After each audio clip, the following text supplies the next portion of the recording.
սկսեց եսիմինչ պղծության եւ այլն թեմաներով քրիստոնյան եւ առհասարակ հոգեվոր կաթողիկոսը իրավունք չունի կուսակրոնության ուխտը խախտել, հետո չգիտեմ տեսանյութեր տարածվեց իդեպ հենց նույն Արշակ Սրբազանի հետ կապված, հիշում եք այն լկտի տեսանյութը, որ տարածվեց, դրա մասին Արսեն Բաբայանը, նրա փաստաբանն է իդեպ բարձրաձայնել, որ կեղծ տեսանյութ է, AI-ով սարքած տեսանյութ է, մի քանի երկրի փորձագիտական կենտրոնները դա փաստել են, որ իրականում տեսանյութում առկա մարդը չի համապատասխան եւ առհասարակ մարդ չէ, որպես այդպեսին, այսինքն արհեստական բանականության հետևանք է, հետևաբար արդյոք հենց եկեղեցին էլ այդ սկզբունքով է թիրախում հայտնվել, թե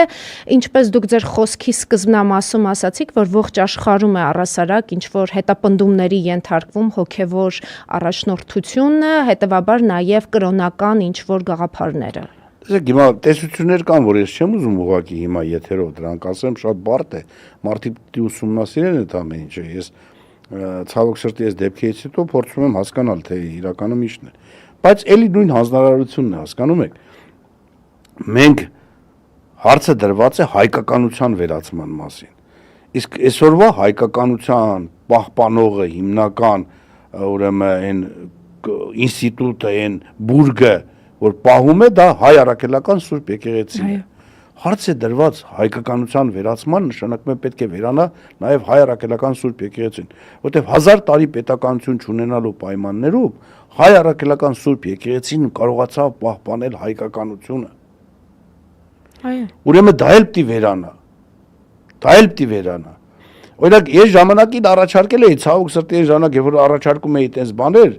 բան, ասում էի եկեք Վատիկանի նման Էջմիածինը, вообще դարձնենք անկախ պետություն, Էջմիածին քաղաքը։ Իրա բոլոր ինստիտուտներով։ Եվ Սուրբ Էջմիածինը Վատիկանի նման դառնա, այսինքն հայ առաքելական Սուրբ եկեղեցու հովվապետը պետք է լիներ այդ պետության գլուխը, ինքը պետք է ուներ այդ, ասենք, մեր թեմերը կհանդես կգային որպես այդ պետության, այսպես գոհ դեսպանատներ, չգիտեմ ինչ ուզում եք անունը դրեք, որ կարողանային այդ սրբությանը գոնե որևէ մեկը չկարողանար ոտնձգություն անել այդ սրբության նկատմամբ։ Ցավոք սրտի ժամանակ որ առաջարկում են, Հայաստանի մեջ դու այդ ինչ ես առաջարկում։ Օրինակ հիմա ես գտնում եմ, որ երբ որ այս անիրավները իշխանությունից կզրկվեն եւ կգան հայրենանվեր իշխանություններ, ապա անպայման այդ խնդիրը նորից պետք է օրակարգ բերել։ Այսինքն հայ առաքելական Սուրբ եկեղեցին Էջմիածին քաղաքով պետք է հռչակվի անկախ պետություն։ Այսինքն ինքը պետք է իրան հռչակի, մենք էլ ճանաչենք այդ անկախությունը, այդ բացառապես մեզնից է կախված լինելու, եւ Էջմիածինը կարողանա ոնց որ Վատիկանն է Իտալիայի մեջ, Հռոմում, հա, հռչակված որպես պետություն, որտեղ մենք ինչի ենք ամաչում ասել, որ մեր առաքելական Սուրբ եկեղեցին Վատիկանից եւ ավելի տարիքով է եւ ավելի աստվածա, մենք չենք ունեցել ինկվիզիցիաներ, տենց էշություններ, հա։ Նրանք մենք ենք, որ միակ այդ քրիստոնեությունը մեր համար, չնայած ասում են օտարից եկած, չէ։ Քրիստոնեությունը ստեղծված է հենց հայկականության համար, հայերի համար։ Մենք պետք է իհարկե մեր հին մշակույթը, հին արժեքները նույնպես պաշտենք, դրանց մասին ամեն ինչ իմանանք ու լավ իմանանք, բայց հասկանանք մի բան, որ նոր կտակարանը եւ հայ առաքելական Սուրբ եկեղեցին, տեսեք, չեմ ասում հին կտակարանը։ Հիմա կասեն այ տարանջատում է, չեմ տարանջատում։ Դրանք իսկապես տարբեր